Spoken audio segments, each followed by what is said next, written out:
Hi ನಮಸ್ಕಾರ, welcome back to my YouTube channel. ತುಂಬ ದಿನ ಆಯಿತು ಲಾಗ್ಸ್ ಹಾಕಿ, ಯಾಕಂದರೆ ಹುಷಾರಿರಲಿಲ್ಲ, ಸ್ವಲ್ಪ ಹೆಲ್ತ್ ಅಪ್ಸೆಟ್ ಆಗಿತ್ತು. ಹಾಗಾಗಿ ವೀಡಿಯೋನ ಎಡಿಟ್ ಮಾಡಿ ಅಪ್ಲೋಡ್ ಮಾಡೋಕ್ಕಾಗ್ತಿರ್ಲಿಲ್ಲ. ಬೆಳಿಗ್ಗೆ 5 ಗಂಟೆಗೆ ಸ್ಕೂಬಿ ನನ್ನನ್ನು ಎಬ್ಬಿಸ್ಬಿಟ್ಟು ಅಲ್ಲಿ ಅಕ್ಕಿ ಕೂಗ್ತಾಯಿದೆ. ಅದನ್ನು ನೋಡ್ಕೊಂಡು ಕೂತವನೇ. ನನಗೂ ಮನೆ ಕೆಳಗೆ ಬಿಡ್ತಿರ್ಲಿಲ್ಲ. ಬಂದು ಎಬ್ಬಿಸೋನು. ಎದ್ದು ಕೂತ್ಕೊಂಡ್ರೆ ತೋರಿಸ್ತಾ ಇದ್ದಾನೆ ಅಕ್ಕಿನ. ಇವಾಗ ಸೆಕೆ ಆಗಿರೋದ್ರಿಂದ ನಾವು ಮೋಳ್ ಮೇಲೆ ಮಲ್ಕೊತಾ ಇದ್ದೀವಿ, ಮಸ್ಕಿಟೋ ಟೆಂಟ್ ಹಾಕ್ಕೊಂಡು. ಹಂಗಾಗಿ ಅವನು ಮೇಲ್ಗಡೆ ಇದ್ನಲ್ಲ, ಸೊ ಬೆಳಗ್ಗೆನೇ ಅಕ್ಕಿ ಸೌಂಡ್ ಕೇಳ್ಕೊಂಡು ನೋಡ್ಕೊಂಡು ಕೂತಿದ್ದ. ಇವಾಗ ಬೇಗ ಬೆಳಕರಿಯೋದ್ರಿಂದ 5 ಗಂಟೆಗೇ ಬೆಳಕಾಗಿ, ಸೊ ಅದನ್ನು ಮುಗಿಸ್ಕೊಂಡು ನಾನು ಕೆಳಗಡೆ ಬಂದು ಕೈಕಾಲು ಮುಖ ತೊಳ್ಕೊಂಡು ಬಾಗಿಲು ತೊಳ್ಕೊತಾ ಇದ್ದೀನಿ. ಬಾಗಿಲು ತೊಳ್ಕೊಂಡು ರಂಗೋಲಿ, ಅರ್ಶಿನ ಕುಂಕುಮ, ಹೂವು ಎಲ್ಲ ಇಟ್ಕೊಳ್ತಾ ಇದ್ದೀನಿ.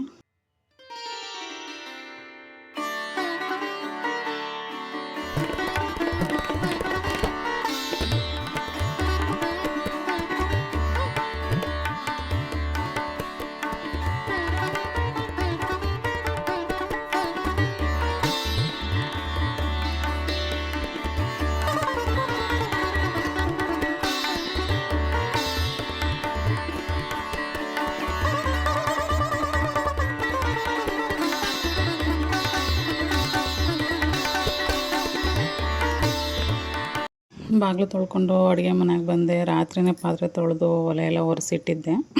ಹಾಗಾಗಿ ತೊಳ್ಕೊಂಡು ಇದ್ದಂಥ ಪಾತ್ರೆಗಳನ್ನೆಲ್ಲ ಜೋಡಿಸ್ಕೊಂಡು ಹಾಲಿನ ಕೆನೆ ಎತ್ತಿಟ್ಟು ಹಾಲು ಕಾಯ್ಲಿಕ್ಕೆ ಇಟ್ಕೊಳ್ತಾ ಇದ್ದೀನಿ.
ಇನ್ನು ನಮ್ಮ ಮನೇಲಿ ಎಮ್ಮೆ ಹಾಲು ತರ್ತಾರೆ ನಮ್ಮ ಅತ್ತೆ ಮಾವರು.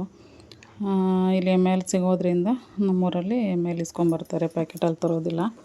ಅದನ್ನು ಹಾಲು ಕಾಯ್ಲಿಕ್ಕೆ ಇಟ್ಟು ನಾನು ಮೊಳಕೆ ಕಾಳು, ಮೆಂತ್ಯ, ಹೆಸ್ರು ಕಾಳು ಏನಿತ್ತು ಅದನ್ನು ತಿನ್ಕೊಂಡು ಹಾಲನ್ನು ಕುಡ್ಕೊಂಡು ಸಾಂಬಾರಿಗೆ ರೆಡಿ ಮಾಡ್ಕೊಳ್ತಾ ಇದ್ದೀನಿ. ಚಿಕನ್ ಸಾಂಬಾರು ಮಾಡೋಣ ಅಂತ ಮಾಡ್ತಾಯಿದ್ದೀವಿ. ಸಂಡೇ ಆಗಿತ್ತು, ಚಿಕನ್ ತೊಗೊಂಬಂದಿದ್ರು. ಸೊ ಹಂಗಾಗಿ ಚಿಕನ್ ಸಾಂಬಾರು ಮಾಡಿ ಬೆಳಗ್ಗೆನೇ ಅಡುಗೆ ಮಾಡಿಬಿಡೋಣ, ಮುದ್ದೆ ಅನ್ನ ಮಾಡಿ ಸಾಂಬಾರು ಮಾಡಿಬಿಡೋಣ ಅಂತ ಮಾಡ್ತಾಯಿದ್ದೆ. ಇವತ್ತು ಚಿಕನ್ ಸಾಂಬಾರು, ಮುದ್ದೆ, ರೈಸು ಎಲ್ಲ ಮಾಡೋದು ತೋರಿಸ್ತೀನಿ. ಮೊದಲೇ ನಾನು ವೈಟ್ ರೈಸು ಮತ್ತು ಸಿರಿಧಾನ್ಯ ರೈಸು ಎರಡು ಮಾಡಲಿಕ್ಕೆ ಇಟ್ಕೊಂಡಿದ್ದೀನಿ. ಅದಾಗೋ ಅಷ್ಟರಲ್ಲಿ ಈ ಕಡೆ ಖಾರಕ್ಕೆ ರುಬ್ಕೊಂಬಿಡೋಣ ಅಂತ ಹೇಳ್ಬಿಟ್ಟು ಖಾರಕ್ಕೆ ರುಬ್ಕೊಳ್ಳೋಕ್ಕೆ ರೆಡಿ ಮಾಡ್ಕೊಳ್ತಾ ಇದ್ದೀನಿ.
ಚಿಕನ್ ಸಾಂಬಾರಿಗೆ ಮೊದಲಿಗೆ ನಾನು ಈರುಳ್ಳಿ ಖಾರ ರುಬ್ಕೊಳ್ತಾ ಇದ್ದೀನಿ. ಈರುಳ್ಳಿ ಖಾರಕ್ಕೆ ಈರುಳ್ಳಿ, ಶುಂಠಿ, ಬೆಳ್ಳುಳ್ಳಿ, ಕೊತ್ತಂಬರಿ, ಪುದೀನ ಇಷ್ಟು ಹಾಕ್ಕೊಂಡು ರುಬ್ಕೊಂಡು ಚೆನ್ನಾಗಿ ಪೇಸ್ಟ್ ಮಾಡ್ಕೋಬೇಕು. ಸಣ್ಣಕ್ಕೆ ಪೇಸ್ಟ್ ಮಾಡಿಕೊಂಡು ಅದನ್ನು ನಾನು ಕುಕ್ಕರ್ಗೆ ಹಾಕ್ಕೊಳ್ತಾ ಇದ್ದೀನಿ. ಆ್ಯಕ್ಚುಲಿ ಈ ಕುಕ್ಕರು ಒಗ್ಗರಣೆಗೇನೋ ಹಾಕ್ಕೊಂಬಿಟ್ಟೆ, ಬಟ್ ಅದು ಕೂಗಲೇ ಇಲ್ಲ, ಅದು ಉಕ್ಕಿ ಹರಿತಾ ಇತ್ತು. ಸೊ ನಾನು ಅದನ್ನು ದೊಡ್ಡ ಕುಕ್ಕರಿಗೆ ಮತ್ತೆ ಬೇರೆ ಚೇಂಜ್ ಮಾಡಿ ಕೂಗಿಸ್ಕೊಂಡೆ. ಅದು ನಿಮ್ಗೆ ಗೊತ್ತಾಗುತ್ತೆ ಮುಂದಕ್ಕೆ ನೋಡಿ. ಇನ್ನು ಒಗ್ಗರಣೆಗೆ ಎಣ್ಣೆ ಹಾಕಿ ಕುಕ್ಕರ್ ಕಾದ್ಮೇಲೆ ಎಣ್ಣೆ ಹಾಕ್ಕೊಂಡು, ಎಣ್ಣೆ ಕಾದ್ಮೇಲೆ ನಾನು ರುಬ್ಕೊಂಡಂಥ ಮಸಾಲೆನ ಹಾಕ್ಕೊಳ್ತಾ ಇದ್ದೀನಿ. ಅದನ್ನು ಸ್ವಲ್ಪ ಹಂಗೇ ಬಾಡಿಸ್ಕೊಂಡು ಎಣ್ಣೆಯಲ್ಲಿ ಏನು ಚಿಕನ್ ಇರುತ್ತೆ, ನಾನು ಮೊಟ್ಟೆ ಕೋಳಿ ತೊಗೊಂಡಿದ್ದೀನಿ. ಮೊಟ್ಟೆ ಕೋಳಿನ ನೀರಲ್ಲಿ ತೊಳ್ಕೊಂಡು ಚೆನ್ನಾಗಿ ನೀರು ಹಿಂಡಿ ಹಾಕಬೇಕು, ನೀರು ಸಮೇತ ಹಾಕಬಾರ್ದು. ನೀರು ಹಿಂಡಿ ಹಾಕ್ಕೊಂಡು ನಾನು ಅರಿಶಿನ ಮತ್ತು ಸ್ವಲ್ಪ ಉಪ್ಪು ಹಾಕಿ ಅದರಲ್ಲಿ ನೀರು ಬಿಟ್ಕೊಳ್ಳುತ್ತಲ್ವ, ಸೊ ನೀರು ಬಿಟ್ಕೊಳ್ಳೋವರೆಗೂ ನಾನು ಅದನ್ನು ಮುಚ್ಚಳ ಮುಚ್ಚಿ ಬೇಯಿಸ್ಕೊತೀನಿ. ಅದು ನೀರು ಬಿಟ್ಕೊಂಡು ಚೆನ್ನಾಗಿ ಡ್ರೈ ಆಗಬೇಕು, ಅಲ್ಲಿವರೆಗೂ ಬೇಯಿಸ್ಕೋಬೇಕು. ಬೇರೆ ಮಸಾಲೆ ಹಾಕೋಕ್ಕೆ ಹೋಗಬಾರ್ದು. ಯಾವಾಗ ನಾವು ಮೊಟ್ಟೆ ಕೋಳಿನ ಈರುಳ್ಳಿ ಖಾರದಲ್ಲಿ ಚೆನ್ನಾಗಿ ನೀರು ಸಿಯೋವರೆಗೂ ಬೇಯಿಸ್ಕೊತೀವೋ ಆವಾಗ ಸಾಂಬಾರು ಚೆನ್ನಾಗಿ ಟೇಸ್ಟ್ ಬರುತ್ತೆ. ಸೊ ಅದನ್ನು ಆ ಕಡೆ ಒಗ್ಗರಣೆಗೆ ಹಾಕಿಬಿಟ್ಟೆ. ನಾನು ಹಾಲು ಸ್ವಲ್ಪ ತಣ್ಣಗಾಯಿತು, ಹಾಲು ಕುಡ್ಕೊಂಬಿಟ್ಟು ಇನ್ನು ಮತ್ತೆ ಇನ್ನೊಂದು ಖಾರಕ್ಕೆ ರೆಡಿ ಮಾಡ್ಕೊಳ್ತಾ ಇದ್ದೆ. ಇದಕ್ಕೆ ಕಾಯಿ ತುರಿ ಮತ್ತು ಒಂದೇ ಒಂದು ಟೊಮೊಟೊ, ಇನ್ನು ಚಕ್ಕೆ, ಲವಂಗ, ಮೆಣಸು, ಸ್ವಲ್ಪ ಹುರ್ಗಡ್ಲೆ, ಖಾರದ ಪುಡಿ, ಧನಿಯಾ ಪುಡಿ ಮತ್ತು ಗಸಗಸೆ ಸ್ವಲ್ಪ ಇಷ್ಟನ್ನು ಹಾಕ್ಕೊಂಡು ರುಬ್ಕೊಳ್ತಾ ಇದ್ದೀನಿ. ಇದನ್ನು ಸಣ್ಣಕ್ಕೆ ಪೇಸ್ಟ್ ಮಾಡಿ ರುಬ್ಕೋಬೇಕು. ಅದು ಸಾಂಬಾರಿಗೆ ಏನು ಒಗ್ಗರಣೆ ಹಾಕಿದ್ನಲ್ಲ ಅದು ಚೆನ್ನಾಗಿ ನೀರು ಡ್ರೈ ಆದಮೇಲೆ ನಾವು ಈ ಖಾರ ಹಾಕ್ಕೋಬೇಕು. ನಾನು ತೋರಿಸ್ತೀನಿ ಯಾವ ಥರ ಡ್ರೈ ಆಗಿರುತ್ತೆ ಅಂತ. ನೀರು ನೋಡಿ, ನೀರು ಈ ಥರ ಬಿಟ್ಕೊಂಡು ಡ್ರೈ ಆದಮೇಲೆ ಎಣ್ಣೆ ಬಿಟ್ಕೊಳ್ಳುತ್ತೆ, ಅಲ್ಲಿವರೆಗೂ ನಾವು ಇದೇ ಥರನೇ ಬೇಯಿಸ್ಕೋಬೇಕಾಗುತ್ತೆ. ಮೊಟ್ಟೆ ಕೋಳಿ ಸಾಂಬಾರು ತುಂಬಾ ಚೆನ್ನಾಗಿರುತ್ತೆ. ಕರೆಕ್ಟ್ ರೀತಿಲಿ ಮಾಡಿಬಿಟ್ರೆ ಸಖತ್ತಾಗಿರುತ್ತೆ ಸಾಂಬಾರು. ನೋಡಿ, ನಾನು ಈ ಥರ ಕೈ ಆಡಿಸ್ಕೊಂಡು ನೀರು ಸೀಸ್ಕೊಳ್ತಾ ಇದ್ದೀನಿ ನೋಡಿ. ಈ ಥರ ಹಿಂಗೆ ಎಣ್ಣೆ ಬಿಟ್ಕೊಳ್ಳುತ್ತೆ ನೀರು ಸೀದ್ಮೇಲೆ. ಸೊ ಈ ಥರ ಎಣ್ಣೆ ಬಿಟ್ಕೊಂಡ್ಮೇಲೆ ನಾವು ರುಬ್ಬಿದಂಥ ಮಸಾಲೆ ಹಾಕ್ಕೊಂಡು ನಮಗೆ ಎಷ್ಟು ಅದಕ್ಕೆ ಬೇಕು ಅಷ್ಟಕ್ಕೆ ನೀರು ಹಾಕ್ಕೊಂಡು ಹದ ಮಾಡಿಕೊಂಡು ರುಚಿಗೆ ತಕ್ಕಷ್ಟು ಉಪ್ಪು ಹಾಕ್ಕೊಂಡು ಸ್ವಲ್ಪ ಚಿಕನ್ ಮಸಾಲ, ಬೇರೆ ಇನ್ನೇನಿಲ್ಲ, ಆಗ ರುಬ್ಬಕ್ಕೆ ಹಾಕ್ಕೊಂಡಿರ್ತೀನಲ್ಲ, ಸ್ವಲ್ಪ ಚಿಕನ್ ಮಸಾಲ ಹಾಕ್ಕೊಂಬಿಟ್ಟು ಒಂದು 7ರಿಂದ 8 ವಿಸಲ್ ಕೂಗಿಸ್ಕೋಬೇಕು. ಯಾಕಂದರೆ ಇದು ಮೊಟ್ಟೆ ಕೋಳಿ ಲೇಟಾಗಿ ಬೇಯೋದ್ರಿಂದ 7ರಿಂದ 8 ವಿಸಲ್ ಕೂಗಿಸ್ಕೊಂಡ್ರೆ ಸಾಂಬಾರು ರೆಡಿ ಆಗುತ್ತೆ. ಇನ್ನು ಅದರಲ್ಲಿ ಮೊಟ್ಟೆ, ಗುಂಡಿಗೆಕಾಯಿ, ಇದು ಮೊಟ್ಟೆದು ಚೀಲ ಏನಿರುತ್ತೆ ಅದೆಲ್ಲವೂ ನಾನು ಆವಾಗಲೇ ಹಾಕಿರಲಿಲ್ಲ. ಸೊ ಅದನ್ನು ಲಾಸ್ಟಲ್ಲಿ ಹಾಕ್ಬಿಟ್ಟು ನಾನು ಮುಚ್ಚಳ ಮುಚ್ಚಿ ಕೂಗಿಸ್ಕೊಳ್ತೀನಿ. ಅದನ್ನು ಲಾಸ್ಟಿಗೆ ಹಾಕಿದ್ರೇ ಬೆಟರು. ಆವಾಗಲೇ ಒಗ್ಗರಣೆಗೆ ಹಾಕ್ಕೊಂಬಿಟ್ರೆ ಮೊಟ್ಟೆ ಎಲ್ಲ ಒಡೆದೋಗ್ಬಿಡುತ್ತೆ. ಸೊ ಲಾಸ್ಟಿಗೆ ಎಲ್ಲ ಆದಮೇಲೆ ಹಾಕ್ಬಿಟ್ಟು ಕೂಗಿಸ್ಕೊಂಡ್ರೆ ಸಾಂಬಾರು ರೆಡಿ ಆಗುತ್ತೆ. ಇನ್ನು ನಾನು ಈ ಕಡೆ ಮುದ್ದೆಗೆ ಮಾಡಿಬಿಡೋಣ ಅದು ಆಗೋ ಅಷ್ಟರಲ್ಲಿ ಅಂತ ಹೇಳ್ಬಿಟ್ಟು ಮುದ್ದೆಗೆ ಇಟ್ಕೊಂಡಿದ್ದೀನಿ. ಮೊದಲಿಗೆ ನೀರು ಹಾಕ್ಕೊಂಡು ಸ್ವಲ್ಪ ಹಿಟ್ಟು ಹಾಕ್ಕೊಂಡು ಸ್ವಲ್ಪ ಉಪ್ಪು ಹಾಕ್ಕೊಂಬಿಟ್ಟು ನೀರು ಕುದಿಸ್ಕೋಬೇಕು. ನೀರು ಕುದಿ ಬಂದಮೇಲೆ ಸ್ವಲ್ಪ ನೀರು ಎತ್ತಿಕ್ಕೊಳ್ಳೋಣ, ಅಕಸ್ಮಾತ್ ಏನಾದ್ರು ಗಟ್ಟಿ ಅನಿಸಿದ್ರೆ ಅದು ಹಾಕ್ಕೊಳ್ಳೋಕ್ಕೆ ಅಂತ ಹೇಳ್ಬಿಟ್ಟು ನೀರು ಎತ್ತಿಕ್ಕೊಂಡು ಹಿಟ್ಟು ಎಷ್ಟು ಬೇಕೋ ಅಷ್ಟು ಹಾಕ್ಕೊಂಬಿಟ್ಟು ನೋಡೋಣ, ಸ್ವಲ್ಪ ಬೇಯಿಸ್ಕೊಂಡು ನೋಡೋಣ. ಬೇಯಿಸ್ಕೊಂಡು ಆದಮೇಲೆ ತಿರ್ಕೊತಿರ್ತೀವಲ್ಲ ಆವಾಗ ಗಟ್ಟಿ ಇದೆಯಾ ಅಲ್ವಾ ತೆಳ್ಳಗಿದೆಯಾ ಅಂತ ಗೊತ್ತಾಗುತ್ತೆ. ಸ್ವಲ್ಪ ತೆಳು ಅನಿಸಿದ್ರೆ ಹಿಟ್ಟು ಹಾಕ್ಕೊಂಡು ಹದ ಮಾಡ್ಕೊಂಡ್ರಾಯ್ತು. ಸ್ವಲ್ಪ ಗಟ್ಟಿ ಅನ್ನಿಸ್ತಾ ಇದೆ ಅಂತ ಅಂದರೆ ಎತ್ತಿಟ್ಟಂಥ ನೀರನ್ನ ನಾನು ಹಾಕ್ಕೊಳ್ತಾ ಇದ್ದೀನಿ. ಎತ್ತಿಟ್ಟಂಥ ನೀರನ್ನ ಸ್ವಲ್ಪ ಗಟ್ಟಿ ಅನ್ನಿಸ್ತಾ ಇತ್ತು, ಹಾಗಾಗಿ ನೀರು ಹಾಕ್ಕೊಂಡು ಚೆನ್ನಾಗಿ ತೀಡ್ಕೊಂಡು ನಾನು ಬೇಯಿಸ್ಕೊತೀನಿ. ನಾನು ಬಾಣಲಿಲೇ ಮುದ್ದೆ ಮಾಡೋದು. ಆ ಥರ ಚೆನ್ನಾಗಿ ತೀಡ್ಕೊಂಡಾದ್ಮೇಲೆ ಸುತ್ತಲೂ ಸ್ವಲ್ಪ ತಳ ಸೀಬಾರ್ದು ಅಂದ್ಬಿಟ್ಟು ಸ್ವಲ್ಪ ನೀರು ಹಾಕ್ಬಿಟ್ಟು ಮುಚ್ಚಳ ಮುಚ್ಚಿ ಚೆನ್ನಾಗಿ ಬೇಯಿಸ್ಕೊಂಡ್ರೆ ಮುದ್ದೆ ಮೇಯ್ನು ಚೆನ್ನಾಗಿ ಗಮ್ ಅನ್ನಬೇಕು, ಅಲ್ಲಿವರೆಗೂ ಚೆನ್ನಾಗಿ ಬೇಯಿಸ್ಕೋಬೇಕು. ಮಾತ್ರ ಸಖತ್ತಾಗಿರುತ್ತೆ ಮುದ್ದೆ ಹಂಗೆ ಬೇಯಿಸ್ಕೊಂಡ್ರೆ. ಸೊ ಅರ್ಧಂಬರ್ಧ ಬೇಯಿಸ್ಕೊಂಡ್ರೆ ಪಿಸ್ಕಲ ಕೈಗೆಲ್ಲ ಅಂಟುತ್ತಾ ಇರುತ್ತೆ, ಬಟ್ ಅಂಟಬಾರ್ದು ಮುದ್ದೆ, ಆ ರೀತಿ ಬೇಯಿಸ್ಕೋಬೇಕು. ನೋಡಿ, ಕೈಗೆ ಅಂಟೋದಿಲ್ಲ, ಕಟ್ಟುವಾಗಲೂ ಆಗ್ಬೋದು, ತಿನ್ನುವಾಗಲೂ ಆಗಿರ್ಬೋದು. ಚೆನ್ನಾಗಿ ಬೇಯಿಸ್ಕೊಂಬಿಟ್ರೆ ಮಾತ್ರ ಅಂಟೋದಿಲ್ಲ.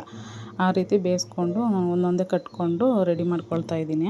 ಮುದ್ದೆಗೆ ನೀರು ಎಷ್ಟು ಹಾಕಿರ್ತೀವೋ ಅದಕ್ಕೆ ಹಿಟ್ಟು ಒಂದೇ ಸರಿ ಹಾಕ್ಕೊಂಡು ಬೇಯಿಸ್ಕೊಂಡ್ರೆ ಮುದ್ದೆ ಗಂಟು ಆಗೋದಿಲ್ಲ. ನೀರು ಜಾಸ್ತಿ ಹಾಕ್ಬಿಟ್ಟು ಹಿಟ್ಟು ಕಮ್ಮಿ ಹಾಕ್ಬಿಟ್ಟು ಸ್ವಲ್ಪನೇ ಹಾಕಿ ಬೇಯಿಸ್ತಾ ಇದ್ದರೆ ಮುದ್ದೆ ಗಂಟಾಗುತ್ತೆ. ನಾನು ಮಾಡಿರೋ ಮುದ್ದೆ ಒಂದು ಸ್ವಲ್ಪನೂ ಗಂಟು ಆಗಿಲ್ಲ, ಕೈಗೂ ಅಂಟುತ್ತಾ ಇಲ್ಲ, ಚೆನ್ನಾಗಿ ಬಂದಿತ್ತು ಮುದ್ದೆ. ಇದೇ ಥರನೇ ಮಾಡಿಕೊಂಡು ಚೆನ್ನಾಗಿರುತ್ತೆ ಮುದ್ದೆ. ಇನ್ನು ಮುದ್ದೆ ಎಲ್ಲ ಬೇಯಿಸ್ಕೊಂಡೆಲ್ಲ ಕಟ್ಕೊಂಡಿದ್ದಾಯಿತು. ಇನ್ನು ಸಾಂಬಾರು ಎಲ್ಲ ಆಗಿತ್ತು ನೋಡಿ. ಕುಕ್ಕರಲ್ಲೇ ಚೇಂಜ್ ಮಾಡಿದ್ದೀನಿ, ಬೇರೆ ಕುಕ್ಕರಿಗೆ ಹಾಕಿದ್ದೆ, ಅದು ಕೂಗ್ತಾ ಇರಲಿಲ್ಲ ಅಂತ ಹೇಳಿದ್ನಲ್ಲ.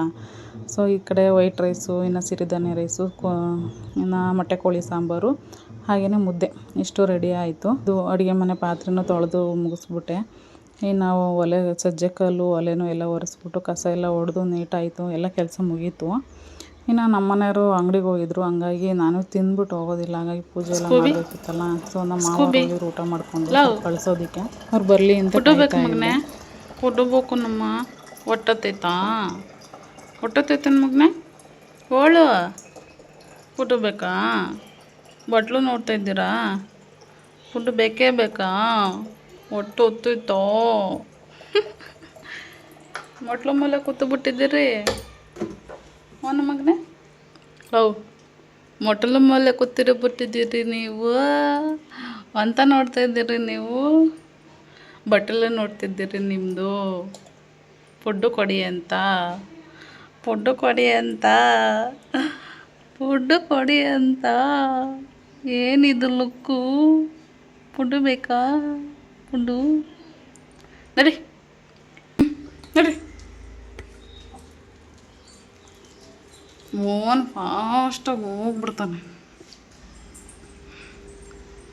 ಫಾಸ್ಟಾಗಿ ಹೋಗಿ ನಿಂತ್ಕೊಳ್ಳುತ್ತೆ ಮಮ್ಮ ಬರೋದನ್ನ ಕಾಯ್ತಾ ಇರುತ್ತೆ ಚೂಬಿ ಮರಿ ಒಂದು ಸ್ವಲ್ಪ ಹೊತ್ತು ಆದಮೇಲೆ ನಮ್ಮ ಮನೆಯವ್ರು ಬಂದರು ಅಷ್ಟೊತ್ತಿಗೆ ಸ್ಕೂಲಿಗೆ ಫುಡ್ ಹಾಕಿ ಅವನಿಗೂ ತಿನ್ನಿಸ್ಬಿಟ್ಟು ನಾನು ಅವರು ಬಂದಿದ ತಕ್ಷಣ ಅವ್ರಿಗೂ ಹಾಕ್ಕೊಟ್ಟು ನಾನು ಹಾಕ್ಕೊಂಡು ತಿನ್ಕೊಂಡು ಕೂತ್ಕೊಂಡ್ವಿ ಅದೇನೋ ನಾನ್ ವೆಜ್ ಮಾಡಿದಾಗ ಮಾತ್ರ ಜೊತೆಲೇ ತಿನ್ನಬೇಕು ಸಪ್ರೇಟೇ ತಿನ್ನಬೇಕು ಅಂದರೆ ಮನಸ್ಸು ಬರೋದೇ ಇಲ್ಲ ಆ ಥರ ಇನ್ನು ಊಟ ಮುಗಿಸ್ಕೊಂಡು ಅವರು ಅಂಗಡಿಗೆ ಹೋದರು ಇನ್ನು ಇದಾಗಿತ್ತು ಇವತ್ತಿನ ಲಾಗು ಮತ್ತೆ ಸಿಗೋಣ ಹೊಸ ಲಾಗ್ ಜೊತೆಗೆ ಪ್ಲೀಸ್ ಯಾರೆಲ್ಲ ಸಬ್ಸ್ಕ್ರೈಬ್ ಮಾಡ್ಕೊಂಡಿಲ್ಲ ಸಬ್ಸ್ಕ್ರೈಬ್ ಮಾಡ್ಕೊಳ್ಳಿ ಹಾಗೆ ಲೈಕ್ ಶೇರ್ ಮಾಡಿ